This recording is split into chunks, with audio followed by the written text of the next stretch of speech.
This is Lokesh कटी। स्वागत है आप सभी का हमारे चैनल EMC में। आशा करता हूँ आप सभी लोग अच्छे होंगे और अपनी पढ़ाई कंटिन्यू कर रहे होंगे। तो जैसा कि हमने कहा है कि हम BSc फर्स्ट ईयर की वीडियोस स्टार्ट करने वाले हैं, तो आज अपन BSc फर्स्ट ईयर का आपकी जो इनऑर्गेनिक केमिस्ट्री है उसका फर्स्ट चैप्टर पढ़ेंगे। वो है आपके परमाणु संरचना, एटॉमिक स्ट्रक्चर। तो इस चैप्टर के अंदर आपके इंपॉर्टेंट क्या है, इस चैप्टर के अंदर देखो 4 या 5 टॉपिक की जो इंपॉर्टेंट है उससे आपके सवाल आएंगे। जैसे सबसे पहले तो आपके क्वांटम नंबर्स, जो आपने क्वांटम संख्या पढ़ी है, जैसे मुख्य क्वांटम संख्या, द्विगुणित क्वांटम संख्या, चुंबकीय क्वांटम संख्या, चक्रण क्वांटम संख्या, और फिर इलेक्ट्रॉन बढ़ने के नियम जैसे अबोव नियम, पाउली का नियम, N+अल्कल नियम, ये नियम हो गया। और उसके बाद में आपके आते हैं जैसे श्रोडिंगर समीकरण, डी ब्रोगली समीकरण आएगी, और एक और आपकी होती है हाइजेनबर्ग का अनिश्चितता का सिद्धांत। तो ये 4 या 5 टॉपिक है जो इंपॉर्टेंट है, इससे आपके सवाल आते हैं। तो अपन सबसे पहले आप स्टार्ट करेंगे आपके डी ब्रोगली समीकरण और इससे रिलेटेड जो भी है प्रयोग उसकी बात करेंगे। तो सबसे पहले आपको एक समझना है प्लांक का क्वांटम सिद्धांत। प्लांक का क्वांटम सिद्धांत, क्वांटम थ्योरी है ना, प्लांक की क्वांटम थ्योरी। देखो प्लांक की क्वांटम थ्योरी ये आपके सवाल आपके बुक में तो नहीं है, लेकिन इसको आपको समझना पड़ेगा, तभी आपको डी ब्रोगली समीकरण आएगी समझ में। तो प्लांक का क्वांटम सिद्धांत के अंदर क्या है, प्लांक ने बताया कि जो विकिरण आती है, जो विकिरण आती है आपके, जो विकिरण आती है, ये जो इनमें जो विकिरण आती है, इनमें जो ऊर्जा होती है छोटे छोटे पैकेटों के रूप में होती है। विकिरणों की जो ऊर्जा होती है ना, वो छोटे छोटे पैकेटों के रूप में होती है, छोटे छोटे पैकेटों के रूप में होती है। इन जो पैकेट होते हैं ना, इन पैकेट को या तो क्वांटा बोलते हैं या फोटोन बोलते हैं। प्लांक ने क्या बताया कि जो विकिरण आती है और इन विकिरणों की जो ऊर्जा होती है वो पैकेटों के रूप में होती है, ऊर्जा की छोटे छोटे पैकेटों या बंडलों के रूप में होती है। उन बंडलों को क्या कहते हैं, क्वांटा या फोटोन कहते हैं। ठीक है, क्वांटा फोटोन कहते हैं। फिर प्लांक ने बताया कि जो विकिरण की जो ऊर्जा होती है ई, ऊर्जा होती है ई, वो समानुपाती होती है इन विकिरणों की आवर्ती के। किसकी? इन विकिरणों की आवर्ती के। आवर्ती को म्यू से लिखते हैं, ये म्यू है ना, वी नहीं है, म्यू आवर्ती। और ई आपकी क्या है, ई ऊर्जा है, ई आपकी ऊर्जा एनर्जी है। ठीक है, ई बराबर mu, E proportional to mu. तो जब ई को प्रोपोर्शनल के साइन को आप हटाते हो यहाँ पर, तो एक नियतांक आता है जिसे आप बोलते हो एच। ये आपको जाएगा ई बराबर एच म्यू, ई बराबर एच म्यू। आज यहाँ पर क्या है, आज यहाँ पर प्लांक स्थिरांक है। आज यहाँ पर आपके प्लांक स्थिरांक है जिसकी वैल्यू होती है आपके 6.6 इंटू 10 की 6.6 इंटू 10 की घात -34 जूल सेकेंड। एच क्या है, प्लांक स्थिरांक है जिसका मान कितना होता है 6.6 इंटू 10 की घात -34 जूल सेकेंड। तो इससे आपको ये ध्यान रखना है कि प्लांक ने बताया कि जो ई बराबर होती है एच म्यू होता है। ई बराबर क्या होता है, एच म्यू बराबर होता है। और एच का यहाँ पर प्लांक स्थिरांक है जिसका मान 6.6 इंटू 10 की घात -34 होता है। ठीक है, ये आपको हो गया प्लांक स्थिरांक का। अब उसके बाद में अपन बात करते हैं आपके डी ब्रोगली समीकरण की। अच्छा, डी ब्रोगली समीकरण से पहले आपको पता है जो प्रकाश होता है, प्रकाश जो लाइट होती है, इसकी प्रवृत्ति कैसी होती है? लाइट की जो प्रवृत्ति होती है वो कैसी होती है, मतलब ये तरंग होता है या कण होता है? तो इसकी जो प्रवृत्ति होती है ना, लाइट की प्रवृत्ति, वो द्वैत प्रकार की होती है, द्वैत प्रकृति होती है इसकी। द्वैत प्रकृति मतलब डबल नेचर होता है इसका, ड्यूअल नेचर। ये मतलब तरंग की बातें भी व्यवहार कर सकता है, तरंग की बातें भी व्यवहार करता है, और कण की बातें भी व्यवहार करता है। जो आपकी जो प्रकाश होती है, लाइट है, वो तरंग की बातें भी व्यवहार करती है और कण की बातें भी व्यवहार करती है।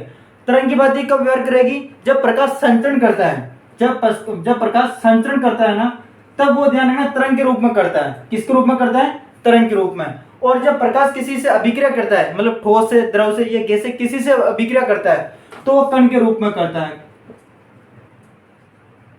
ठीक है, किसके रूप में करता है? तब प्रकाश किसके रूप में होता है? कण के रूप में होता है, मतलब पार्टिकल के रूप में होता है।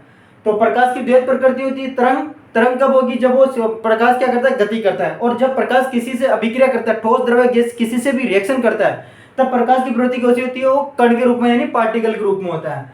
ठीक है, इसी को देखकर, प्रकाश की द्वैत प्रकृति को देखकर ही डी ब्रोगली ने भी बताया। किसने? डी ब्रोगली ने। डी ब्रोगली ने बताया कि जो आपके सूक्ष्म कण होते हैं, किसी पदार्थ के अंदर जो सूक्ष्म कण होते हैं, सूक्ष्म कण जैसे इलेक्ट्रॉन, प्रोटॉन, न्यूट्रॉन, इनकी प्रवृत्ति भी द्वैत होती है। डी ब्रोगली ने क्या बताया कि जैसे प्रकाश की द्वैत प्रकृति होती है वैसे जो परमाणु होते हैं, परमाणु के अंदर छोटे छोटे कण होते हैं, इलेक्ट्रॉन, प्रोटॉन, न्यूट्रॉन, इनकी प्रवृत्ति भी क्या होती है, द्वैत प्रकार की होती है। इलेक्ट्रॉन, प्रोटॉन, न्यूट्रॉन, है ना, इनकी प्रवृत्ति भी कैसी होती है, द्वैत प्रकार की होती है, मतलब डबल नेचर की होती है। तरंग और कण दोनों के रूप में व्यवहार कर सकते हैं, है ना। इलेक्ट्रॉन, प्रोटॉन, न्यूट्रॉन किसके तरह व्यवहार कर सकते हैं, तरंग के रूप में यानी वेव के रूप में व्यवहार कर सकते हैं, और कण यानी पार्टिकल के रूप में भी क्या कर सकते हैं, व्यवहार कर सकते हैं। फिर इन्होंने मतलब इसको सिद्ध करने के लिए कि इनकी प्रवृत्ति द्वैत प्रकृति होती है, इन्होंने कुछ आपके समीकरण दी। जैसे उन्होंने समीकरण का यूज किया आपके प्लांक समीकरण का। सबसे पहले उन्होंने लिखी प्लांक समीकरण। प्लांक समीकरण क्या होती है, जो अपने शुरू में लिखी वो लिखी आपने E बराबर mc स्क्वायर, सॉरी E बराबर h म्यू। प्लांक समीकरण आपने क्या पढ़ी, प्लांक समीकरण पढ़ी अभी आपने पढ़ी E बराबर h म्यू, इसको आप समीकरण 1 दे दो, ठीक है। फिर एक इन्होंने आइंस्टीन की समीकरण लिखी, आइंस्टीन समीकरण। आइंस्टीन की समीकरण क्या है, आइंस्टीन की समीकरण आप सभी को पता है E बराबर mc स्क्वायर, E बराबर क्या है, mc स्क्वायर। तो ये दो समीकरण है, प्लांक की समीकरण और आइंस्टीन की समीकरण। देखो E यहाँ पर ऊर्जा है, h प्लांक स्थिरांक है और म्यू आवर्ती है। E यहाँ पर ऊर्जा है, m द्रव्यमान है और c प्रकाश का वेग है, ठीक है। अब देखो ये भी ऊर्जा, ये भी ऊर्जा, दोनों तरफ ऊर्जा है, तो ये बराबर है तो ये दोनों बराबर होंगे, मतलब समीकरण 1 बराबर क्या होगी, समीकरण 2 होगी, ठीक है। समीकरण 1 बराबर समीकरण 2 होगी, मतलब आप ऐसे लिख सकते हो कि mc स्क्वायर बराबर होगा किसके, h म्यू के। mc स्क्वायर बराबर होगा किसके, h म्यू के बराबर होगा। अब आपको यह भी पता है c बराबर होता है, प्रकाश का वेग बराबर होता है म्यू लेमडा, c बराबर होता है म्यू लेमडा। म्यू तो आवर्ती है और लेमडा क्या है, तरंग दैर्ध्य है। ये जो लेमडा है ना, ये तरंग दैर्ध्य है, ठीक है। तो यहां से म्यू बराबर क्या हो जाएगा, म्यू बराबर हो जाएगा c अपॉन लेमडा। म्यू बराबर क्या हो जाएगा, c अपॉन लेमडा। ये म्यू की वैल्यू मैं यहां पर रख रहा हूं, तो m c स्क्वायर बराबर h, म्यू की जगह आप क्या लिख सकते हो, c upon lambda, c upon lambda. तो अब देखो एक c से ये एक c तो कट जाएगा, यहां पर क्या बचा, mc बराबर h अपॉन लेमडा। ये h अपॉन लेमडा, लेमडा को मैं इधर भेज रहा हूं, mc को इधर कर देंगे, तो लेमडा बराबर देखो क्या हो जाएगा, h अपॉन mc। कुछ नहीं किया, लेमडा को इधर भेज दिया और mc को इधर भेज दिया, तो लेमडा बराबर h अपॉन mc आ गया, ठीक है। ये आप एक तरह से बोल सकते हो कि ये क्या है, ये डी ब्रोगली की समीकरण है, डी ब्रोगली की क्या है, समीकरण है। और आपने ये भी पढ़ रखा है कि संवेग बराबर क्या होता है, संवेग, संवेग p बराबर होता है आपके mv, m into v. m यानी द्रव्यमान और v यानी वेग। संवेग बराबर क्या होता है, द्रव्यमान इंटू वेग होता है। तो यहाँ पर देखो m यानी द्रव्यमान हो गया और c क्या है, c प्रकाश का वेग है, c क्या वेग है। तो ये आप mc की जगह क्या लिख सकते हो, आप mc बराबर लिख सकते हो, mc बराबर आप लिख सकते हो p यानी संवेग लिख सकते हो, ठीक है। तो ये लेमडा बराबर क्या हो जाएगा, h अपॉन p। ये भी आपके क्या है, डी ब्रोगली की समीकरण, मतलब या तो आप ये लिखो या ये लिख दो। तो इससे आप क्या कह सकते हो कि जो लेमडा होती है तरंग दैर्ध्य, वो व्युत्क्रमानुपाती होती है किसके, संवेग के।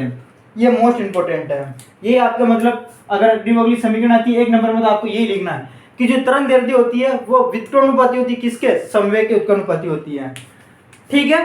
देखो एक बार वापस बताता हूँ, डी ब्रोगली समीकरण आपके एग्जाम के अंदर क्वेश्चन आएगा, डी ब्रोगली समीकरण को व्युत्पन्न कीजिए।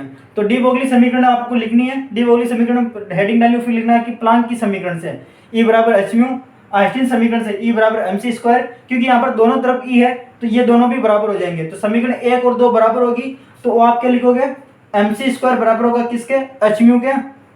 फिर आप जानते हो c बराबर क्या होता है, म्यू लेमडा, c बराबर होता है म्यू लेमडा, म्यू आवृत्ति और लेमडा तरंग दैर्ध्य है। तो यहाँ से म्यू बराबर क्या हो जाएगा, c upon lambda. c upon lambda आप यहाँ पर लिखो, म्यू की जगह आप क्या लिख दोगे, c अपॉन लेमडा। ये इक्वेशन आएगी, इसका इधर आप पक्षांतरण करोगे तो लेमडा बराबर क्या हो जाएगा, h अपॉन mc, या mc को क्या बोलते हैं, ये आपके द्रव्यमान और c क्या आपके वेग है, और इनके गुणनफल को क्या बोलते हैं, संवेग बोलते हैं।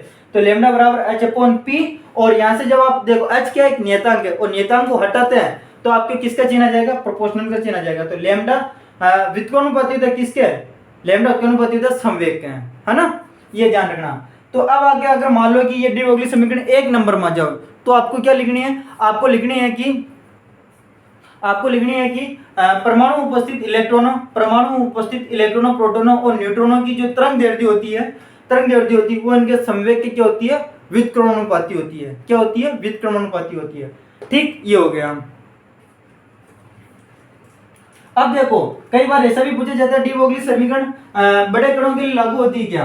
तो ये बड़े कणों के लिए लागू नहीं होती, ये हमेशा छोटे कणों के लिए, छोटे कण जैसे इलेक्ट्रॉन, प्रोटॉन और न्यूट्रॉन, उनके लिए लागू होती है। छोटे छोटे कणों के लिए लागू होगी, ध्यान रखना। इलेक्ट्रॉन, प्रोटॉन, न्यूट्रॉन बड़े कणों के लिए लागू नहीं होती। सर बड़े कणों के लिए लागू क्यों नहीं होती है? क्योंकि अभी आपने लिखा लैम्डा बराबर, देखो क्या होता है, H/P, या आप इसको लिख सकते हो लैम्डा बराबर H/mv। ठीक है, आप V बराबर C लिख सकते हो, क्योंकि V भी वेग और C भी वेग ही है ना, तो V और C बराबर ही होते हैं। ये चलो आप C लिखना चाहते हो तो C लिख दो, चलो ठीक है। तो लैम्डा बराबर H/mc। अब देखो यहाँ पर अगर आप देख पा रहे हो तो है ना, द्रव्यमान नीचे है और लैम्डा ऊपर है। तो अगर आप जैसे जैसे m की वैल्यू बढ़ाते जाओगे, जैसे जैसे m का मान बढ़ाते जाओगे, तो लैम्डा का मान क्या होगा, घटता जाएगा भाई।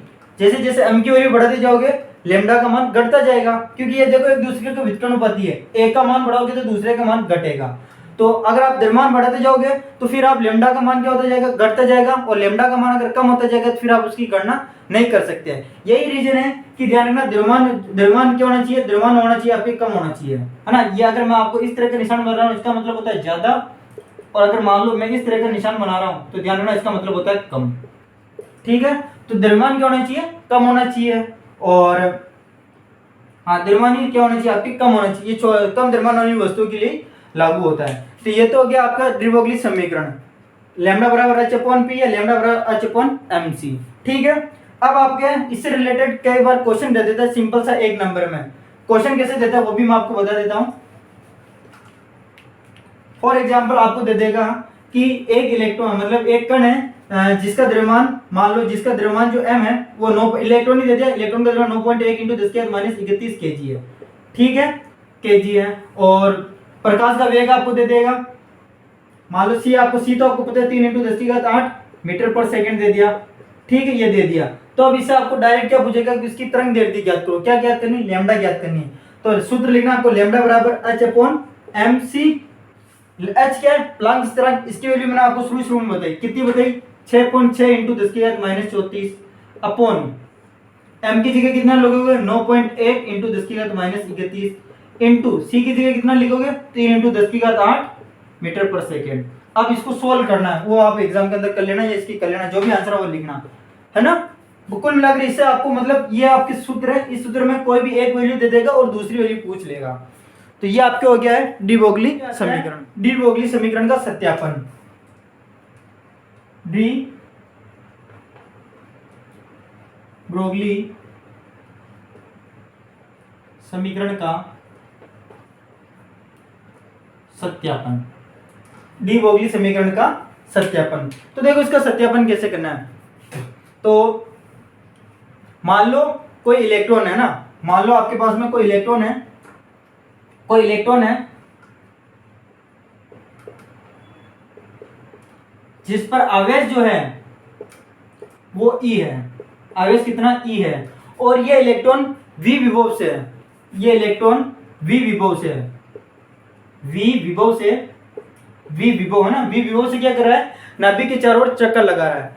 कोई इलेक्ट्रॉन है जिस पर आवेश E है और वो V विभव से चक्कर लगा रहा है, तो इस इलेक्ट्रॉन की जो गतिज ऊर्जा होगी, इस इलेक्ट्रॉन की जो गतिज ऊर्जा होगी वो किसके बराबर होगी, वो बराबर होगी आवेश और विभव के गुणनफल के बराबर, आवेश और विभव के गुणनफल के बराबर होगी, आवेश और विभव के गुणनफल के बराबर होगी। ध्यान रखना, देखो इसके अंदर क्या होता है कि सत्यापन करने के लिए डेविस जर्मर का प्रयोग आता है। तो पहले मैं आपको यह बता देता हूं, फिर आपको डेविस जर्मर का प्रयोग भी बता दूंगा।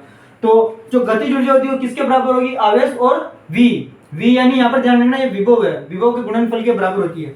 और आपको पता है गतिज ऊर्जा क्या होती है, गतिज ऊर्जा होती है हाफ mv²। गतिज ऊर्जा क्या होती है, हाफ mv²। तो हाफ mv² आपका बराबर हो जाएगा E और v के। ध्यान रखना ये v तो वेग है, चलो मैं इसको इस तरह से लिख देता हूं, ये तो वेग है और ये विभव है, ये कैपिटल V है और स्मॉल v वेग है।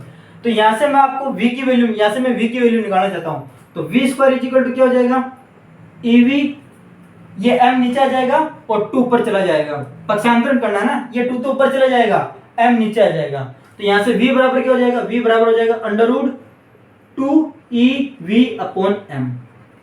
ठीक है, अब आपको ये भी याद रखना पड़ेगा, याद रख लो तो ठीक है, नहीं तो ये तो आप फटाफट फॉर्मूले से बना सकते हो।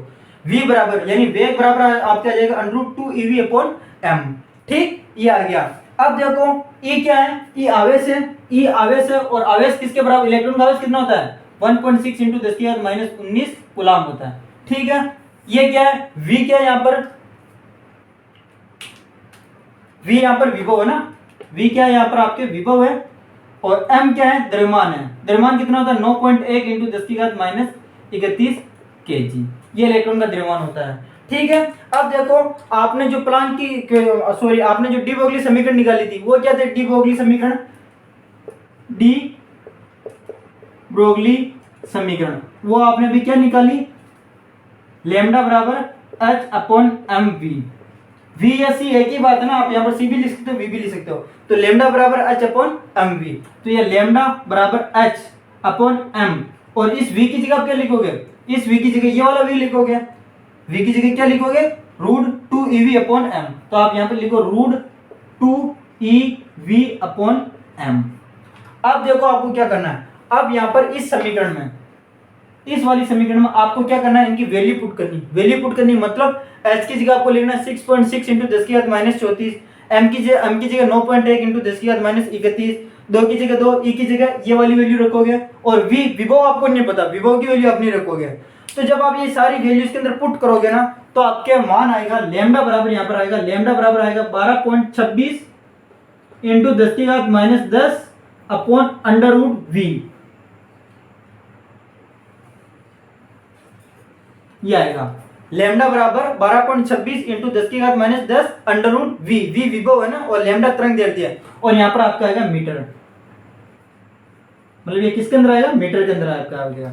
लैम्डा बराबर 12.26 × 10⁻10 अपॉन रूट v, ये आपको याद होना चाहिए मुंह पर, क्योंकि डायरेक्ट सवाल आता है आपके न्यूमेरिकल, आपको v यानी विभव की वैल्यू दे देगा और तरंग दैर्ध्य का मान पूछेगा, या तरंग दैर्ध्य की वैल्यू दे देगा और विभव का मान पूछेगा, तो ये सूत्र आपको याद होना चाहिए।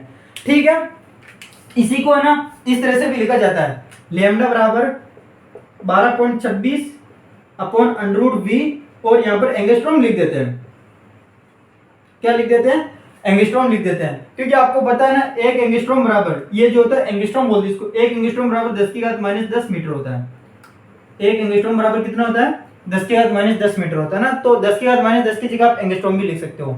तो ये तो हो गया आपके लैम्डा बराबर 12.26 × 10⁻10 अपॉन रूट v, v यानी विभव। अब आता आपके डेविस जर्मर का प्रयोग, वो इंपॉर्टेंट है, ये आपको इनके नोट्स मिल जाएंगे। ठीक है,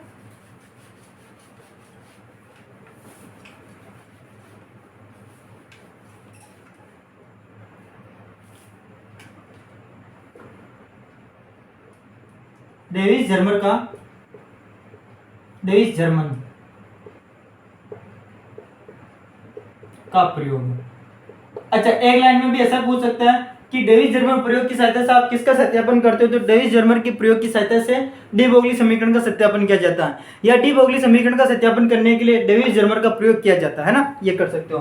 तो देखो इनका प्रयोग के अंदर क्या किया, इनका प्रयोग के अंदर क्या किया, इन्होंने उपकरण लिया इस तरह से, इन्होंने यहाँ पर क्या किया, एक इलेक्ट्रॉन गन लिया, ये क्या लिया, ये इलेक्ट्रॉन गन है, इलेक्ट्रॉन गन। इलेक्ट्रॉन गन क्या करता है, इलेक्ट्रॉन गन क्या करता है, इसके अंदर जो एपरेटस होते हैं उससे इलेक्ट्रॉन पुंज निकलते हैं, क्या निकलते हैं, इलेक्ट्रॉन पुंज। मान लो इससे ये इलेक्ट्रॉन पुंज निकल रहा है, ये इलेक्ट्रॉन पुंज निकल रहा है, फिर उन्होंने क्या किया, यहाँ पर एक क्रिस्टल लगाया, उन्होंने यहाँ पर क्या लगाया, एक क्रिस्टल लगाया, और इस क्रिस्टल को बोलते हैं निकल क्रिस्टल, निकल का क्रिस्टल, मतलब जो क्रिस्टल बना था वो निकल का क्रिस्टल बना था। ठीक है, जैसे ये यहाँ से ये निकलता है पुंज, ये क्या आपके इलेक्ट्रॉन पुंज है, इलेक्ट्रॉन गन है, इलेक्ट्रॉन गन से क्या निकला, इलेक्ट्रॉन पुंज निकला। जैसे वो निकल क्रिस्टल से टकराता है तो टकराने के बाद में यहाँ से परिगणित हो जाता है थीटा कोण पर, कितने कोण पर, थीटा कोण पर, थीटा कोण से परिगणित होता है, और उसके बाद में क्या होता है, यहाँ पर एक ऐसी स्केल बनी होती है और एक यहाँ पर संसूचक लगा रहता है इस तरह से, ये तो क्या स्केल है, वर्ताकार स्केल है, और ये संसूचक है। पहले मैं इनका नाम लिख देता हूं, ये वर्ताकार स्केल, ये आपके संसूचक हैं, ये थीटा कोण है और ये इलेक्ट्रॉन घन है, ठीक है। ये आपकी डेविड जर्मर का प्रयोग क्या चित्र है, रफ चित्र है, आपको भी इसी तरह से बनाना है एग्जाम के अंदर अगर आपके आता है तो, है ना। अब देखना, एक इलेक्ट्रॉन गन लिया उन्होंने, इलेक्ट्रॉन गन से क्या निकाला, इलेक्ट्रॉन पुंज निकाला। ये इलेक्ट्रॉन पुंज क्या होता है, निकल क्रिस्टल से टकराता है और थीटा कोण पर परिगणित हो जाता है, और परिगणित होने के बाद में यहाँ पर एक वर्ताकार स्केल लगी रहती है जिस पर टकराता है, और इस वर्ताकार स्केल में एक संसूचक लगा रहता है। ये संसूचक क्या करता है, ये संसूचक ये बताता है कि इस जो इलेक्ट्रॉन ये पुंज आ रहा है ना, इसकी तीव्रता कितनी है, किसके बारे में बताता है, इसकी तीव्रता के बारे में बताता है कि इसकी तीव्रता कितनी है, और वर्ताकार स्केल बता देती है कि इसकी दिशा कौन सी, मतलब किस दिशा में जा रहा है, ठीक है। तो इलेक्ट्रॉन गन की सहायता से आप क्या करोगे, इलेक्ट्रॉन पुंज निकालोगे। यहाँ पर क्या करते हो, यहाँ से विभव की सहायता से, मतलब विभव की सहायता से इलेक्ट्रॉन पुंज निकाला जाता है कि 30 विभव लगाए तो इतना इलेक्ट्रॉन पुंज निकलेगा, 50 इलेक्ट्रॉन वोल्ट लगा 50 वोल्ट, आप 50 वोल्ट लगाया तो इतना मतलब इलेक्ट्रॉन पुंज निकलेगा। तो आप है ना, इन्होंने अलग अलग प्रयोग किया, और अलग अलग प्रयोग कैसे किया, मतलब अलग प्रयोग किया कि इन्होंने यहाँ पर क्या किया, मान लो पहले 40 डिग्री बोल रहा हूँ मैं, 40 वोल्ट है। पहले मैंने क्या किया, 40 वोल्ट से इलेक्ट्रॉन पुंज को इस निकल क्रिस्टल पर आपतित कराया तो ये यहाँ से परिगणित हो गया, अलग अलग कोणों पर परिगणित हुआ। मतलब यहाँ पर कभी 40 डिग्री कोण, कभी 45 डिग्री कोण, कभी 60 डिग्री कोण, इस तरह से कोण बना, अलग अलग कोणों पर अलग अलग मान प्राप्त हो रहे थे। तो इन्होंने देखा कि जब इन्होंने है ना 54 वोल्ट पर, कितने वोल्ट पर, 54 वोल्ट पर इलेक्ट्रॉन पुंज को इस पर आपतित करवाया, तो यहाँ पर जो थीटा प्राप्त होना वो 50 डिग्री प्राप्त हुआ, कितना, 50 डिग्री प्राप्त हुआ। और इस स्थिति पर मतलब 54 वोल्ट पर जब आप इलेक्ट्रॉन पुंज को इस पर आपतित कराया इन्होंने, और जब थीटा 50 डिग्री बना, तो इस कंडीशन पर क्या हुआ, जो आपकी इलेक्ट्रॉन पुंज आ रहा था ना, इसकी तीव्रता क्या थी, अधिकतम थी। इसकी तीव्रता क्या हो रही थी, अधिकतम प्राप्त हो रही थी। किस कंडीशन पर, 50 वोल्ट पर। 50 वोल्ट पर जब इलेक्ट्रॉन पुंज को आपतित कराया तो थीटा 50 डिग्री प्राप्त हुआ, और इस कंडीशन पर जो इलेक्ट्रॉन पुंज प्राप्त हो रहा था उसकी तीव्रता क्या थी, अधिकतम प्राप्त हो रही थी, तीव्रता अधिकतम प्राप्त हो रही थी। तो फिर इन्होंने क्या, एक ब्रेक समीकरण यूज की थी, ब्रेक समीकरण होती है आपके 2d sin थीटा बराबर n लैम्डा। ये क्या, एक ब्रेक समीकरण है। ब्रेक समीकरण के अंदर क्या होता है कि 2 की जगह तो 2 रखा इन्होंने, ठीक है। डी क्या होता है, डी होता है कि जो निकल क्रिस्टल है ना, निकल क्रिस्टल में कणों के बीच की दूरी होती है, और वो दूरी होती है 2.15 एंगस्ट्रॉम। कितनी होती है, 2.15 angstrom into sine theta. Theta देखो कितना प्राप्त हो रहा था, 50 डिग्री प्राप्त हो रहा था, ये 50 डिग्री। n इजिकल टू 1 2 3 4 5, n तो पूर्ण मतलब संख्या है ना, तो यहाँ पर n इजिकल टू 1 लेंगे, 1 इंटू लेमडा का मान नहीं पता। ये जो संसूचक है ये किसके बारे में बताता है, ये लेमडा के बारे में बताता है। तो जब इसको सोल्व करते हैं तो लेमडा बराबर, ध्यान रखना यहाँ पर लेमडा बराबर है 1.65 एंगस्ट्रॉम। कितना है लेमडा बराबर, 1.65 एंगस्ट्रॉम। तो जब डेविड जर्मन ने प्रयोग किया, इतनी सब किया, अलग अलग वोल्ट पर अलग अलग थीटा प्राप्त किया, तो ये वाली जब उनकी कंडीशन आई, इस कंडीशन पर जो तीव्रता प्राप्त हो रही थी वो अधिकतम तीव्रता प्राप्त हुई, और वो तीव्रता कितनी प्राप्त हो रही थी, तो लेमडा बराबर 1.65 एंगस्ट्रॉम प्राप्त हो रही थी। ये तो किससे आया, डेविड जर्मन के प्रयोग से आया। अब देखो डेविड जर्मन प्रयोग से ही ये कंडीशन दे रखनी 54 वोल्ट और 50 डिग्री वाली है ना। अभी देखो अपन ने डी ब्रोगली समीकरण निकाली थी। डी ब्रोगली समीकरण क्या निकाली थी, लेमडा के फॉर्म में। लेमडा बराबर देखो मैंने लिखा था, लेमडा बराबर 12.26 इंटू 10⁻10 अपॉन रूट वी, ये लिखा था है ना। तो लेमडा बराबर 12.26 इंटू 10⁻10 अपॉन रूट वी क्या है, वी विभव और विभव या वोल्ट एक ही बात है ना, विभव और वोल्ट एक ही बात है। तो यहाँ पर ये कितना है, 54 वोल्ट है, यहाँ पर 54 आ गया, ठीक है। और जब इसको सोल्व किया जाता है, तो आपको सोल्व निकला, आपको मान डायरेक्ट याद रखना, जब इसको सोल्व किया जाता है ना तो वो आता है 1.67 एंगस्ट्रॉम। कितना आता है, 1.67 एंगस्ट्रॉम आता है। तो देखो डेविड जर्मन ने प्रयोग किया तो लेमडा का मान कितना आ रहा था, 1.65 एंगस्ट्रॉम। और जब डी ब्रोगली समीकरण से आपने लेमडा की वैल्यू निकाली, मतलब 50 वोल्ट पर लेमडा की वैल्यू निकाली, तो वो कितनी आ रही है, 1.67 आ रही है। और डेविड जर्मन के प्रयोग में भी लेमडा की वैल्यू 1.65 आ रही है। 67 यहाँ पर 7 और यहाँ पर 5 है, तो इतना फर्क नहीं है। तो ये डेविड जर्मन का प्रयोग क्या करता है, डेविड जर्मन का प्रयोग सत्यापन करता है किसका, डी ब्रोगली समीकरण का, क्योंकि देखो दोनों के मान लगभग सेम ही तो प्राप्त हो रहे हैं। तो इस तरह से अगर आपका आता है तो आपको डेविड जर्मन का प्रयोग करना है, मतलब आपको कॉपी में लिखना है इस तरह का, ठीक है। तो ये अपने डी ब्रोगली समीकरण अब जाकर पूरी कंप्लीट हो गई। डी ब्रोगली समीकरण अगर बड़े नंबर में आती है और जब बोले ये स्पेशली, तो आपको करना है डी ब्रोगली समीकरण निकालनी है, उसका सत्यापन करना है। पहले तो आपको ये वाला फॉर्मूला निकालना है, ये वाला फॉर्मूला, और उसके बाद में आपको डही जर्मल प्रयोग का चित्र बनाकर निकालना है। इसकी थ्योरी वोरी क्या है तो वो मैं आपको नोट्स के अंदर प्रोवाइड करा दूंगा, ठीक है। अब देखो एक डी ब्रोगली समीकरण की आपको आती है कि डी ब्रोगली समीकरण की उपयोगिता लिखी है, मतलब वैसे तो बहुत आती है लेकिन एक इंपॉर्टेंट जो आपकी किताब के अंदर है कि डी ब्रोगली समीकरण की उपयोगिता लिखी है कि इसकी क्या उपयोगिता है, क्या उपयोग है। तो आपने देखो सबसे इंपॉर्टेंट मैं आपको बताता हूँ, आपने नील्स बोर के अभिग्रित पढ़े होंगे, आपने पढ़ा होगा कि इलेक्ट्रॉन जो होते हैं वर्ताकार कक्षाओं में चक्कर लगाते हैं, इलेक्ट्रॉन केवल उन्हीं कक्षाओं में चक्कर लगाते हैं जिनका कोणीय संवेग mvr/2π होता है। ये वाला अभिग्रित अभी सुनना, नील्स बोर ने क्या बताया कि इलेक्ट्रॉन केवल उन्हीं कक्षाओं में चक्कर लगाते हैं जिनका कोणीय संवेग, जिनका कोणीय संवेग mvr कोणीय संवेग को किसे लिखते हैं, mvr, ये कोणीय संवेग है, nh/2π होता है। नील्स बोर ने क्या बताया अपने गृह में कि इलेक्ट्रॉन केवल उन्हीं कक्षा में चक्कर लगाते हैं जिनके कोणीय संवेग यानी mvr का मान nh/2π का पूर्ण गुणज होता है। तो देखो डी ब्रोगली समीकरण की सहायता से अपन इसको प्रूव कर सकते हैं कि कैसे होता है। तो ये देखना, ये नाभिक है, ये नाभिक के चारों ओर वर्ताकार कक्षा ही है ना। तो अभी अपन ने बात की कि इलेक्ट्रॉन की प्रवृत्ति होती है, डी ब्रोगली ने क्या बताया, इलेक्ट्रॉन की जो प्रवृत्ति होती है कैसी होती है, द्वैत होती है, मतलब वो तरंग के रूप में भी चक्कर, तरंग के रूप में चक्कर लगाता है ना। तो तरंग के रूप में कैसे चक्कर लगाएगा, इस तरह से देखो,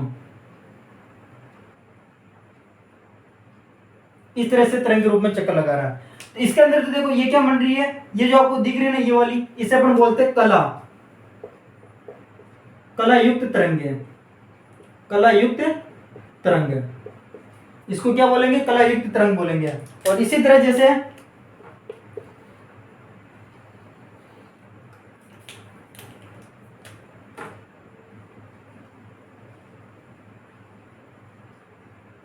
इसके अंदर देखो ये क्या है, इसको आप बोलोगे कलाविहीन तरंगे, कलाविहीन तरंगे, इसको तो आप कला युक्त तरंगे बोल रहे हो और इसको कलाविहीन तरंगे बोल रहे हो। क्यों, क्योंकि यहाँ पर देखो, यहाँ पर जो कला है एक दूसरे को काट रही है, एक दूसरे को ये कला क्या कर रही, काट रही है, जबकि यहाँ पर कला एक दूसरे को नहीं काट रही है। तो डी ब्रोगली ने क्या बताया कि अगर आपको कला युक्त तरंगे प्राप्त करनी है, डी ब्रोगली ने बताया कि यदि आपको कला युक्त तरंगे प्राप्त करनी है तो ये व्रत है ना, ये व्रत की जो परिधि है, व्रत की परिधि कितनी होती है, 2πr होती है। 8 क्लास के अंदर पढ़ रहा होगा, 7-8 क्लास के अंदर व्रत की परिधि क्या होती है, 2πr होती है। व्रत की परिधि होती है, इसका जो मान होना चाहिए ना वो n लैम्डा होना चाहिए। किसके बराबर होना चाहिए, n लैम्डा के। किसके बराबर होना चाहिए, n लैम्डा के। n तो क्या है, n यहाँ पर जैसे n = 1 2 3 4 ये है ना, ऐसे चलता जाएगा। और लैम्डा क्या है, लैम्डा जो ये तरंग आ रही है ना, ये तरंग, इसकी तरंग दैर्ध्य है। लैम्डा क्या है, तरंग दैर्ध्य है, मतलब जो इलेक्ट्रॉन होगा उसकी तरंग की तरंग दैर्ध्य है, ठीक है। 2πr किसके बराबर होगा, n लैम्डा के। ये किसकी कंडीशन है, जब आपको कला युक्त तरंगे प्राप्त करनी है। तो अगर आपको कला युक्त तरंगे प्राप्त करनी है तो 2πr = n लैम्डा होगा। अब देखो डी ब्रोगली समीकरण क्या थी, डी ब्रोगली समीकरण थी लैम्डा बराबर h/mv, यही तो थी डी ब्रोगली समीकरण। तो लिख दो यहाँ पर 2πr = n और लैम्डा की जगह क्या लिखोगे, h/mv, ठीक है। अब देखो मैं यहाँ पर क्या कर रहा हूँ, ये जो mv है ना, mv इसको तो मैं ले जा रहा हूँ इधर ऊपर, यहाँ पर mv को तो ले जाएंगे इधर, और ये 2π है ना इसको मैं ले जा रहा हूँ नीचे। देखना mvr = nh/2π। यहाँ पर क्या किया, यहाँ पर जो ये mv था नीचे उसको तो ले गया इधर मैं ऊपर, ये mv आ गया, r एज इट इज था, r as it is, nh और ये 2π मैंने क्या लिख दिया, नीचे लिख दिया।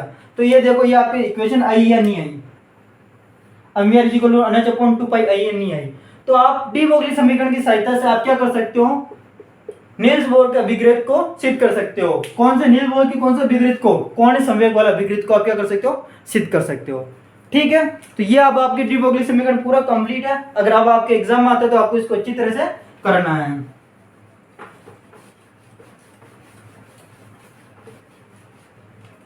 अब एक और अपन बात करते हैं जो आपको अच्छी तरह से आता है, वो है आपके हाइजेनबर्ग का अनिश्चितता का सिद्धांत, अनिश्चितता का सिद्धांत, हाइजेनबर्ग का अनिश्चितता का सिद्धांत।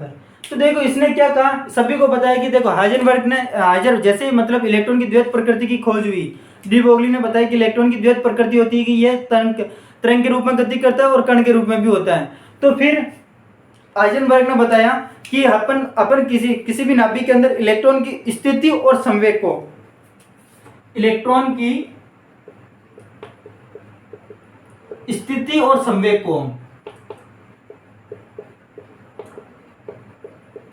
इलेक्ट्रॉन की स्थिति और संवेग को एक साथ यथार्थता के साथ में ज्ञात नहीं कर सकते हैं। मतलब अगर मान लो कि आप किसी नाभिक के अंदर इलेक्ट्रॉन की स्थिति भी बताना चाहते हो और उसके संवेग का मेन रूप से संवेग क्या होता है, एमवी है ना, एमवी मतलब मेन रूप से वेग और उसकी स्थिति मतलब उसकी दिशा बताना चाहते हो एक ही टाइम पर, तो आप नहीं बता पाओगे। हाइजेनबर्ग के आइंस्टाइन सिद्धांत की परिभाषा सुन लो कि इसके अनुसार किसी भी इलेक्ट्रॉन किसी भी नाभिक के अंदर किसी भी परमाणु के अंदर इलेक्ट्रॉन की स्थिति और संवेग को एक साथ यथार्थता के साथ ज्ञात नहीं किया जा सकता है। इलेक्ट्रॉन की स्थिति और संवेग को एक साथ यथार्थतापूर्वक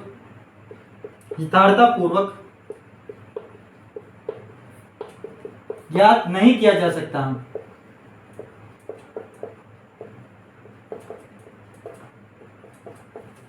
ज्ञात नहीं किया जा सकता है ना, ये किसने कहा, हाइजेनबर्ग ने कहा। अब क्यों ज्ञात नहीं कर सकते हैं, स्थिति यानी आप मतलब मान लो कि आप इलेक्ट्रॉन की स्थिति यानी दिशा भी ज्ञात करना चाहते हो और संवेग यानी उसका वेग भी ज्ञात करना चाहते हो। दिशा एंड वेग ये दोनों ज्ञात करना चाहते हो, एक साथ में ज्ञात करना चाहते हो, तो आप ज्ञात तो कर लोगे लेकिन उसका जो मान होगा वो सही मान प्राप्त नहीं होगा, है ना। आप एक टाइम पे केवल एक ही चीज का पता कर सकते हो, या तो आप उसकी दिशा के बारे में बता पाओगे या फिर आप उसके वेग के बारे में बता पाओगे। एक टाइम पर आप एक ही चीज के बारे में बता पाओगे। ये किसने बताया, हाइजेनबर्ग ने बताया। फिर इसने इसका गणितीय रूप दिया, हाइजेनबर्ग का इन्होंने गणितीय रूप दिया था। वो गणितीय रूप क्या है, वो गणितीय रूप है del x into del p greater than equal to h upon 4 pi. Del x into del p greater than equal to h upon 4 pi. और क्योंकि आप जानते हो p बराबर क्या होता है, mv होता है, तो इसको इस तरह से भी लिख सकते हैं कि del x into del m del v greater than equal to h upon 4 pi. आप इसको इस तरह से भी लिख सकते हो। m के आगे डेल क्यों नहीं लगाया, क्योंकि m तो फिक्स मान होता है। जैसे फॉर एग्जांपल आप इलेक्ट्रॉन की बात करोगे तो उसका द्रव्यमान कितना होता है, 9.1 इंटू 10 की घात माइनस 31। प्रोटॉन की बात करोगे तो 1.67 है ना, इंटू 10 की घात माइनस 27। तो ये आपके हो जाएगा क्या, आपके हाइजेनबर्ग के सिद्धांत का गणितीय रूप। देखो ये इंपॉर्टेंट है, ये वाले इक्वेशन आपको याद होनी चाहिए। इस इक्वेशन से आपके क्या आते हैं, न्यूमेरिकल्स आते हैं, है ना। क्या आता है, आपके न्यूमेरिकल आते हैं। अच्छा यहाँ पर एक्स एम क्या है ये मैं आपको बता देता हूँ। डेल एक्स क्या है, डेल एक्स यहाँ पर है स्थिति में अनिश्चितता, एम क्या है द्रव्यमान, डेल वी क्या है वेग में अनिश्चितता, और एच क्या है प्लांक स्थिरांक है। एच क्या है यहाँ पर प्लांक स्थिरांक है। तो ये इक्वेशन आपको पहले तो आपको थ्योरी लिखनी है। अगर हाइजेनबर्ग का अनिश्चितता सिद्धांत आता है या तो ये 1 नंबर में आएगा 3 नंबर में आएगा, तो अगर चाहे 1 नंबर में 3 नंबर में हो आपको पूरा लिखना है। अब होता है क्या है कि इससे रिलेटेड सवाल भी आते हैं, सवाल मतलब सवाल कुछ नहीं, आपको है ना इनमें से कोई ना कोई वैल्यू दे देगा और एक चीज की वैल्यू पूछेगा। फॉर एग्जाम्पल देखो आपके एक सवाल है कि इलेक्ट्रॉन के वेग में अनिश्चितता यानी डेल वी ज्ञात कीजिए, जबकि आपको इलेक्ट्रॉन की स्थिति में अनिश्चितता डेल एक्स बराबर 10 की घात माइनस 10 मीटर दे रखी है ना। मतलब आपको क्या करना है, डेल वी ज्ञात करना है, जबकि आपको del x is equal to 10 की घात माइनस 10 मीटर दे रखी है ना। आगे और भी सवाल, लेकिन मैंने इसको शॉर्ट करके लिख रखा है कि हाइजेनबर्ग के अनिश्चितता के सिद्धांत में डेल वी ज्ञात कीजिए जबकि अनिश्चितता इतनी है। तो आपको कुछ नहीं करना, आपको फॉर्मूला लिखना है del x into m del v greater than equal to h upon 4 pi. ठीक है, अब देखो डेल एक्स आपको कितना दे रहा है 10 की घात माइनस 10, आप लिख दो 10 की घात माइनस 10 इंटू एम, क्योंकि ये इलेक्ट्रॉन है, इलेक्ट्रॉन का द्रव्यमान कितना होता है, m is equal to 9.1 into 10 की घात माइनस 31 kg। तो लिख दो ये 9.1 इंटू 10 की घात माइनस 31 इंटू डेल वी। अब देखो यहाँ पर आप ग्रेटर देन इक्वल टू को हटाकर आप यहाँ पर लिख देना इक्वल, मतलब आप बराबर का चिन्ह लगा देना और फिर h अपॉन 4 पाई। h का मान कितना होता है 6.6 इंटू 10 की घात माइनस 34 अपॉन 4 की जगह 4 और पाई की जगह 3.14। अब देखो आपको तो किसकी वैल्यू निकालनी, डेल वी की, तो डेल वी को तो रहने दो इधर, बाकी सबको नीचे भेज दो क्योंकि ये गुणा में है तो इधर आएंगे तो नीचे भाग में चले जाएंगे। तो 6.6 इंटू 10 की घात माइनस 34 अपॉन 10 की घात माइनस 10 इंटू 9.1 इंटू 10 की घात माइनस 31 इंटू 4 इंटू 3.14। भाई देखो ये इनके बीच में क्या गुणा का चिन्ह है, इसलिए ये क्या हो जाएंगे नीचे आ जाएंगे। और जब इसको सोल्व करोगे ना तो डेल वी इजिकल टू लगभग इसके आंसर 5.7 इंटू 10 की घात 5 मीटर पर सेकेंड आएगा। ठीक है, इसके आंसर मैंने तो किया इसलिए मुझे याद है, आप इसको आपको एग्जाम में इसको करना पड़ेगा। 5.7 इंटू 10 की घात 5 मीटर पर सेकेंड, ये क्या आएगा, इसका आपके वेग में अनिश्चितता आएगी। ठीक है, ये आपकी क्या आएगी, वेग में अनिश्चितता आएगी। तो इस तरह से आपके अगर सवाल आता है तो आपको ये फॉर्मूला लिखना और करना है। ऐसे का ऐसे फॉर्मूला किसके अंदर लिखोगे, डी ब्रोगली समीकरण के अंदर, उससे भी आपके सवाल आता है। ओके, अब अपन एक और टॉपिक कर लेते हैं, हाइजेनबर्ग के आपके श्रोडिंगर समीकरण और कर लेते हैं अपन, उसके बाद में अपन वीडियो खत्म करेंगे। अब अपन बात करते हैं आपके श्रोडिंगर समीकरण की। ये इंपॉर्टेंट इक्वेशन है जो आपके एग्जाम में आने के इसके चांसेस ज्यादा है। ठीक है, देखो श्रोडिंगर समीकरण क्या होती है, तो आपकी क्या होती है, क्वांटम यांत्रिकी के अंदर,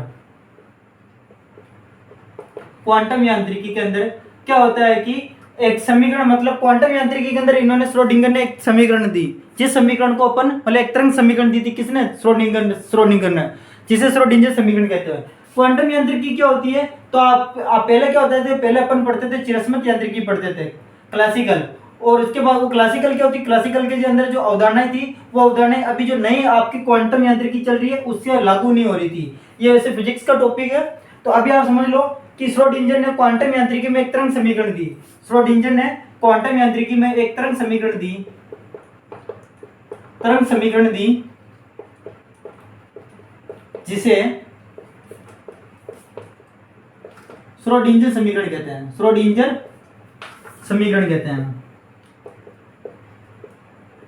अब ये इक्वेशन क्यों दी, श्रोडिंगर समीकरण क्यों दी, तो क्वांटम यांत्रिकी में श्रोडिंगर क्या करना चाहते थे, इलेक्ट्रॉन की द्वैत प्रकृति को समझाना चाहते थे।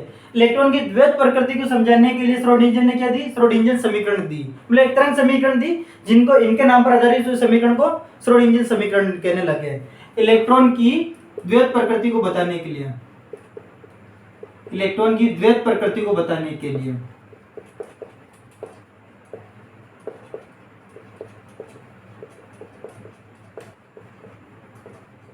ठीक है, द्वैत प्रकृति का मतलब कि वो तरंग के रूप में और कण के रूप में, दोनों के रूप में व्यवहार करता है, उसके रूप में उनके लिए उन्होंने क्या दी, तरंग समीकरण दी, जिसे श्रोडिंगर समीकरण कहते हैं। तो मोस्टली अपन बात करते हैं कि समीकरण क्या थी, वैसे आप थ्योरी नहीं लिखोगे तो भी चलेगा, आपका अगर एक नंबर में आता तो आपको श्रोडिंगर समीकरण क्या लिखनी है, देखो श्रोडिंगर समीकरण होती है del square psi upon del x square, ये डेल है ना, del plus del square psi upon del y square plus del square psi upon del z square plus 8 pi square m upon h square into E minus V psi बराबर 0। Del square psi upon del x square, del square psi upon del y square, del square psi upon del z square, 8 pi square m upon square E minus V psi is equal to 0। ठीक है, इसको क्या लिख सकते हैं, इसको एक और तरीके से लिख सकते हैं कि del square psi plus 8 pi square m upon h square E minus V psi बराबर 0। ये समीकरण आपके श्रोडिंगर समीकरण मोस्ट इंपोर्टेंट है ना। देखो ये डेल स्क्वायर क्या है, तो डेल स्क्वायर बराबर मैंने कुछ नहीं लिखा, डेल स्क्वायर बराबर आपके है, इसको डेल स्क्वायर बोलते हैं del square psi upon del x square plus del square psi del y square plus del square upon del z square. मैं आपको भी समझाता हूँ ना साई। सबसे पहले तो अपन बात करते हैं इस समीकरण की, del square psi upon del x square के अंदर डेल आपके डेल तो कोई भी एक संकारक है, और साई क्या है, साई एक तरंग फलन है, साई क्या है, एक तरंग फलन है, तरंग मतलब तरंग समीकरण को दर्शाने के लिए जिस फलन की आवश्यकता होती है ना उसे साई बोलते हैं, इसे क्या बोलते हैं, साई बोलते हैं, साई तरंग फलन है ना। क्वांटम यांत्रिकी के अंदर साई को क्या बोलेंगे, तरंग फलन बोलेंगे। ठीक है, और एक्स वाई जेड क्या है, एक्स वाई जेड आपके कार्तीय निर्देशांक होते हैं, एम द्रव्यमान हो गया, एच प्लॉन्क स्थिरांक हो गया। यहाँ पर जो ई है ना, ई वो है कुल ऊर्जा, किसी इलेक्ट्रॉन की क्या है, कुल ऊर्जा है। वी क्या है, किसी भी इलेक्ट्रॉन की क्या आपके स्थितिज ऊर्जा है। और साई वापिस तरंग फलन ही है। इस साई के बारे में अपन नेक्स्ट जो वीडियो है उसके अंदर और भी बात करेंगे, साई स्क्वायर के बारे में, क्योंकि इनके लिए आपको क्या बताना पड़ेगा, कक्ष के बारे में बताना पड़ेगा, कक्षक के बारे में बताना पड़ेगा। तो ये नेक्स्ट वीडियो के अंदर इसकी और बात कर लेंगे साई की। साई को तरंग फलन या तरंग आयाम फलन भी बोलते हैं, इसको तरंग आयाम फलन, जो इलेक्ट्रॉन के पाए जाने के बारे में बताता है ना। तो ये हो गया मेन रूप से ये इक्वेशन है। यहाँ पर क्या है, ये जो इस इक्वेशन, इस पूरे की जगह आप क्या लिख सकते हो, डेल स्क्वायर साई भी लिख सकते हो। क्या लिख सकते हो, ये है डेल स्क्वायर साई, इस डेल का नाम है। इस डेल को ध्यान रखना क्या बोला जाता है, इस डेल स्क्वायर को बोला जाता है लेप्लेसियन संकारक, लेप्लेसियन संकारक बोला जाता है। इसको क्या बोला जाता है, लेप्लेसियन संकारक बोला जाता है। ठीक है, तो अगर सुनना, अगर आपके एक नंबर में अगर आ जाए, मतलब शॉर्ट क्वेश्चन में, तो फिर आपको सिंपल से इतना से लिखना, श्रोडिंगर समीकरण बराबर ये इक्वेशन और ये इक्वेशन लिख देना। लेकिन मान लो ये 3 नंबर में आ जावे या 7 नंबर में आ जावे, मतलब 7 नंबर में कैसा है कि आपसे पूछेगा कि श्रोडिंगर समीकरण को व्युत्पन्न कीजिए, तो फिर आप, मैं जो करने वाला हूँ वो आपको करना है। तो आपको ये समीकरण याद होनी चाहिए ना, del square psi upon del x square plus del square psi upon del y square plus del square psi upon del z square 8 pi square m upon h square E minus V psi is equal to 0। तो इसका व्युत्पन्न करते हैं। व्युत्पन्न के अंदर आपको क्या ध्यान रखना है कि जो क्वांटम यांत्रिकी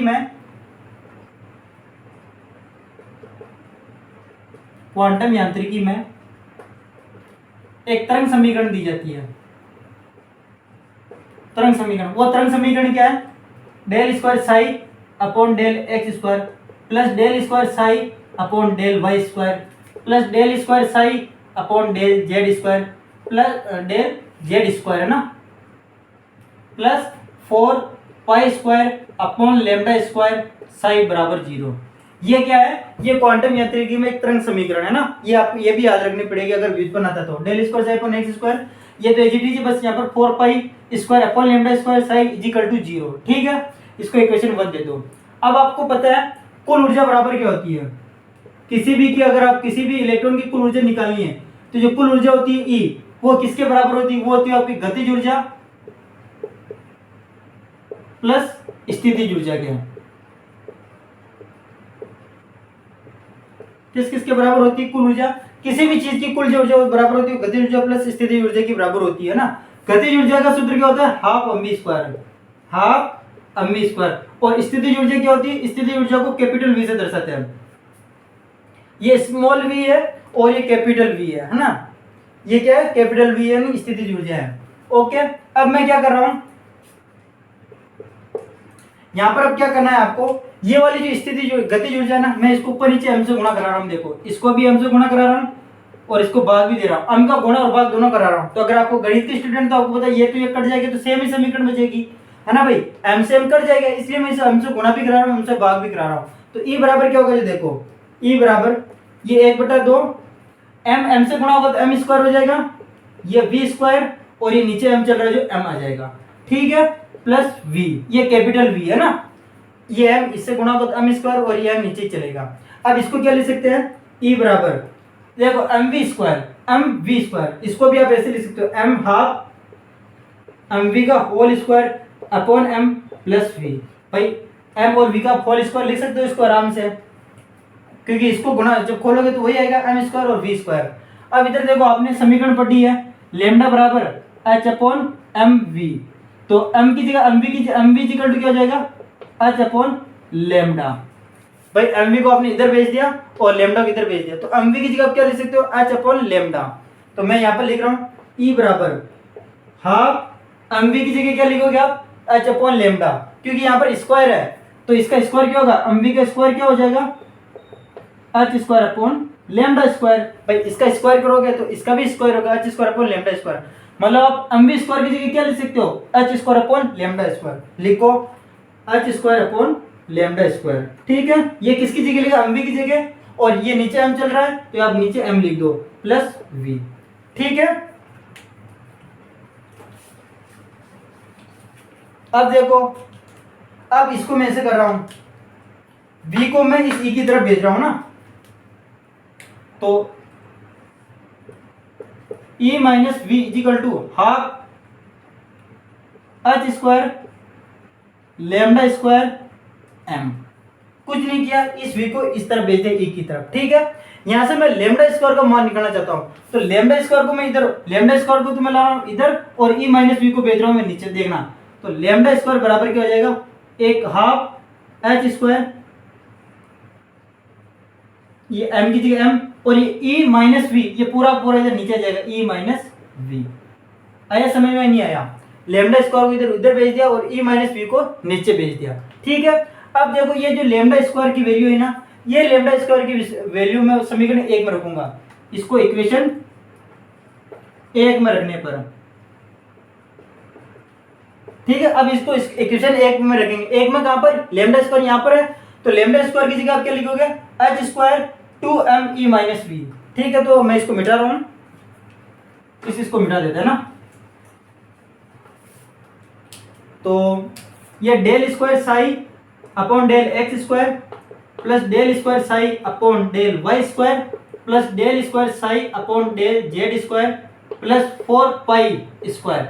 अब लैम्डा स्क्वायर की जगह आप क्या लिखोगे, लैम्डा स्क्वायर की जगह आप लिखोगे, अच्छा मिट गया, ये एच स्क्वायर अपॉन, क्योंकि एक तो आप रहने तो एक से कुछ फर्क नहीं पड़ा, एक को गुणा कराओगे तो वही आएगी, h square upon 2m e minus V. तो देखो ये अपॉन एच स्क्वायर की जगह, मतलब ये आपको लिखना, ये वाली वैल्यू यहाँ पर लिखनी लैम्डा स्क्वायर की जगह, तो यहाँ पर तो आ जाएगा एच स्क्वायर बटेवा 2m e minus V psi बराबर 0। ठीक है, कुछ नहीं किया, लैम्डा स्क्वायर की जगह ये पूरी वैल्यू रख दी। अब इसको आगे सॉल्व करेंगे। देखो मैथमेटिक्स वालों के लिए तो आप बोरिंग हो रहे हो, क्योंकि ये तो आपको अच्छी तरह से आता है, लेकिन जिनके बायोलॉजी है उनके थोड़ा सा टफ पड़ रहा होगा। तो आप इसको क्या लिखोगे, del square psi upon del x square plus del square psi upon del y square plus del square psi upon del z square. अब देखो आपको पता है ये नीचे वाली संख्या किधर चली जाती है, ऊपर चली जाती है ना, नीचे वाली संख्या किधर चली जाएगी, ऊपर चली जाएगी। तो आप इसको क्या लिखोगे, 4 पाई स्क्वायर, ठीक है, अपॉन ये H square H T G है, ये संख्या ऊपर चली जाएगी, तो आप लिखोगे 2m e minus V psi बराबर 0। देखो कुछ नहीं किया, ये वाली संख्या ऊपर चली जाती है, और मान लो अगर इसके नीचे भी कुछ होता, मान लो इसके नीचे 3 होता, तो 3 यहाँ पर 3h का एच स्क्वायर का आ जाता। ठीक है, अभी नहीं है तो ये 2m ऊपर चला गया, तो अब देखो ये गुणा होगा, 4 पाई स्क्वायर को इससे गुणा करा दो, तो आपकी इक्वेशन आ जाएगी del square psi upon del x square plus del square psi y square plus del square psi upon del z square plus 2 से 4 गुणा कर कितना आएगा, 8, ये 8 पाई स्क्वायर की जगह पाई स्क्वायर, m की जगह m e minus V psi upon h square बराबर 0। और यही आपके क्या है, ये आपके श्रोडिंगर समीकरण है। ठीक है, तो इस तरह से अगर आपका अति श्रोडिंगर समीकरण को व्युत्पन्न करना है तो आपको करना है, पहले आपको एक तरंग समीकरण लिखनी है, फिर कुल ऊर्जा लिखनी है, कुल ऊर्जा लिखने के बाद में आपको वहां से क्या करना है, ऊपर नीचे m से गुणा कराना है, और वहां से फिर आपको लैम्डा स्क्वायर की वैल्यू निकालनी है। किसकी वैल्यू निकालनी है, लैम्डा स्क्वायर की वैल्यू निकालनी है, जो यहाँ पर पुट करनी है, और थोड़ा सा इसको सोल्व करना है, तो आपकी ये आपकी क्या आ जाएगी, श्रोडिंगर समीकरण आ जाएगी। देखो ये एक इंपॉर्टेंट समीकरण है जो आपके एग्जाम में आने के चांसेस ज्यादा है, 3 नंबर में, 7 नंबर में, और अगर 1 नंबर में हो तो आपको सिंपल ये इक्वेशन लिखनी है। ठीक है, तो इस वीडियो के अंदर हम अपन ने इंपॉर्टेंट डी ब्रोगली समीकरण पढ़ लिया, हाइजेनबर्ग की निश्चयता का सिद्धांत पढ़ लिया, और श्रोडिंगर समीकरण पढ़ ली। अब जो नेक्स्ट वीडियो आएगी ना, उसके अंदर अपन पहले आपके कक्षक क्या होते हैं, कक्ष क्या होते हैं, उनके बारे में पढ़ लेंगे, और फिर आपके थोड़े बहुत जैसे इलेक्ट्रॉन भरने के नियम है, क्वांटम संख्या, उनके बारे में पढ़ेंगे। ठीक है, तब तक के लिए थैंक यू।